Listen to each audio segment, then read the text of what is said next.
En 2012, le gouvernement a engagé un chercheur du nom Paul Kennedy de l'Université Johns Hopkins de Baltimore pour mesurer le niveau des particules fines sur les terrasses montréalaises.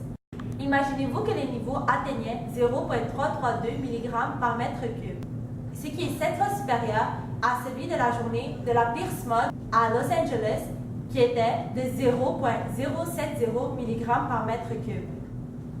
Réalisez-vous à quel point la cigarette pollue l'atmosphère? De plus, le directeur de la santé publique partage les mêmes espoirs. Il souhaite d'ailleurs interdire les salons de chicha, augmenter la taxe sur le tabac et imposer un prix minimum de 20 $ pour tout achat de produits de tabac autres que les cigarettes. On essaie donc de mettre le plus possible d'associations et d'organisations possibles pour lutter la protection de l'environnement contre le tabac.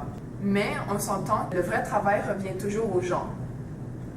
Je suis tout à fait d'accord avec Christina. Le gouvernement ne peut rien faire si les gens continuent à jeter leurs cigarettes n'importe où, comme dans les rues, dans les forêts, dans la neige. Et à votre avis, que devraient faire les gens pour diminuer la contamination de l'air causée par la cigarette? Si les gens ont l'intention de partir en pleine nature et qu'ils ne peuvent pas se passer des cigarettes, eh bien qu'ils prévoient un petit récipient bien fermé pour y loger leurs mégots de cigarettes. Un cendrier de poche, par exemple, ce serait parfait. Si les fumeurs tenir quelque chose dans leurs mains, eh bien qu'ils jettent dans les bons endroits respectifs, comme l'immobilier et au pain cendrier, par exemple. Selon moi, il faut que le nombre de gens arrête de fumer. D'ailleurs, c'est beaucoup plus facile d'arrêter de fumer qu'on le croit. Vous avez des patchs qu'on appelle des substituts nicotiques et de la nicorette. Vous avez de la gomme à mâcher, vous avez des inhalateurs à nicotine.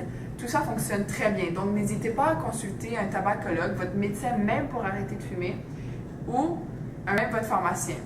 Et si vous avez des difficultés, eh bien, vous avez plein d'autres approches qui fonctionnent très, très bien. Vous avez les thérapies brèves.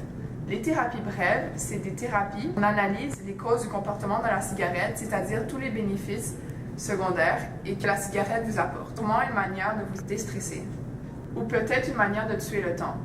Et ensuite, une fois qu'on a réglé les causes de la cigarette, alors là, on a plein de solutions. On peut utiliser l'homéopathie ou l'acupuncture. C'est vrai, il existe beaucoup de techniques qui fonctionnent très bien. Ce qui est important, c'est de ne pas se décourager, de ne pas hésiter à recommencer plusieurs fois jusqu'à un arrêt définitif. Et si on se rend compte que c'est difficile, il ne faut pas hésiter à demander de l'aide. Donc, si je comprends bien, le comportement principal à adopter est de ne pas jeter les cigarettes n'importe où, et les deux comportements adoptés seraient de soit d'arrêter de fumer, soit de jeter les mégots de cigarettes dans des endroits appropriés. Exact. Et c'est quel public que vous visez?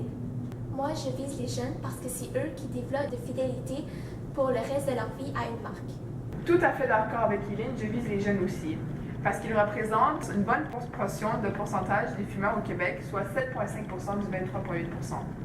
Ce n'est peut-être pas beaucoup selon vous, mais après quelques années, une fois qu'ils seront adultes aussi, c'est eux qui représenteront la plus grande proportion de fumeurs au Québec.